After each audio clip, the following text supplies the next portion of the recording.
Welcome to Fortress of Faith with Tom Wallace, calling North America to repentance and revival. Well, folks, I've been on the radio now almost 2 decades, warning America of judgment. And even though it's been almost 20 years, it doesn't mean that judgment's not coming. In fact, I think it's getting closer and closer than ever before. At first, when I came off the mission field, I only saw one enemy that America was facing. Now I see two. Two enemies that have the capability of destroying our nation from within. And I believe God is allowing these ideologies, these situations to develop in our country. And when we talk about them, you're going to, I think, quickly agree, hey, Tom's got a point here. Maybe we should do something about this. And I'm going to give you an illustration that I think will help you to remember, and it might change your view of something that you like, and you'll probably, have a different opinion about it. How many like M&Ms? Well, we all tend to like M&Ms. I mean, you got to be crazy if you don't like M&Ms. But I want to use the M&M today as an example to help you remember. Next time you see an M&M, or pick one up, or pass by them in the store, or see some people eating them, or watch an advertisement, remember Tom Wallace telling you about this, and I hope it will cause you to reflect and hopefully provoke you to act. M&Ms. I believe we're seeing we have two enemies now that are well situated in our country, and both come from. And we're going to use the two M's to help us. The first, of course, is the Muslim doctrine. We've been talking about that here on Fortress of Faith now for almost 20 years. I came off the mission field to come back to America to warn you of judgment, largely coming from Islam. I saw that in Europe. I don't have the time to break all this down, but wake up. It's not going away. It's getting stronger and stronger and stronger. We're now seeing Muslims being elected into high offices more and more. And I think we're going to see the strength of Islam continue to grow. Maybe we could call it an invasion. The second M is Marxism. It's not like the first time I'm talking about it. I've talked about it quite a few times there, but I believe it's as equally challenging to America. Marxism has been taken over our youth, and we're seeing a political party completely taken over by it. Again, Karl Marx is the father of communism and socialism and fascism and Nazism. All of it are forms of Marxist teachings, Marxist ideologies. People have adapted it as basically a totalitarian style of government. It works well. Muslims can work with these people. They did. World War II, the Nazis and the Muslims teamed up together to try to destroy Jews and to take over the world. It has taken over our youth, Marxism has, and taken over a political party. We've talked about their goals, the goals that they set out, and how all of them, except for maybe 51 goals have been achieved. Here, the Communist Party has achieved them, and now we have this American Socialist Party that's taken over the Democrat Party, it seems like, and more people are going into it there. M&M, Marxism, and the Muslim ideologies. These are dangerous systems that are counter to the U.S. Constitution, dangerous to Christianity, and many people were killed by both of these groups if you did not submit. And we can test all this by the history. And these people are not being coy about their goals. They want to destroy America. They want to destroy the Constitution. They want to destroy our freedom and bring us into something that we never were part of. And I believe this is judgment. Why would God judge us? Can I read to you what George Mason said? George Mason, our lawmakers, back when we were trying to create our country, They debated almost for a whole week on this one topic. How does God judge nations? I mean, they were so fearful of God, and they wanted to make sure that as a nation that they wanted to be right with God.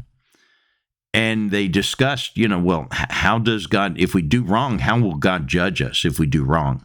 It was George Mason that pretty much concluded the conversation. And he said this: as nations cannot be rewarded or punished in the next world, so they must be in this, by an inevitable chain of causes and effects. Providence punishes national sins by national calamities. What's he saying? You and I, as individuals, we have a soul. We will go into the next world and there'll be judgment. However, nations do not have a soul, so therefore judgment must fall from heaven upon us while we're yet here.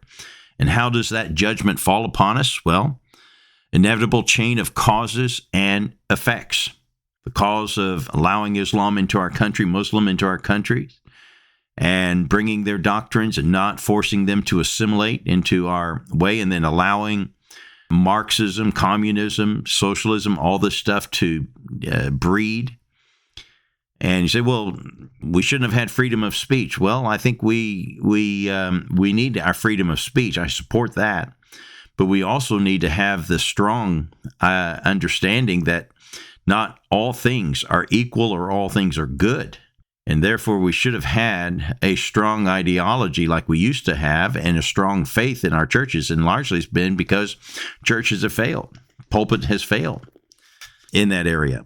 That's what Charles Finney said in his sermon, The Decay of Conscience. He says, if immorality prevails in the land, the fault is ours to a great degree. He was preaching to preachers here. And he says this: if there's a decay of conscience, the pulpit is responsible for it. If the public press lacks moral discrimination, the pulpit is responsible for it. If the church is degenerate and worldly, the pulpit is responsible for it. If the world loses its interest in religion, the pulpit is responsible for it. If Satan rules the halls of legislation, the pulpit is responsible for it. Wow. If our politics become so corrupt that the very foundation of our government are ready to fall away, the pulpit is responsible for it. Oh my goodness. Seemed like he was looking into the future and seeing what was coming to America and laying the blame where it should be. As I've been saying for almost 2 decades, one of our big problems here in America is that we have so many pastors in the pulpit who have a backbone of a banana peel. They're cowards. They're afraid to speak on judgment. They're afraid to speak against things that need to be preached against. But they want to keep everyone happy. Instead, they're going to preach chicken soup messages there to kind of coddle the hearts of people instead of arrest them, to waken them up.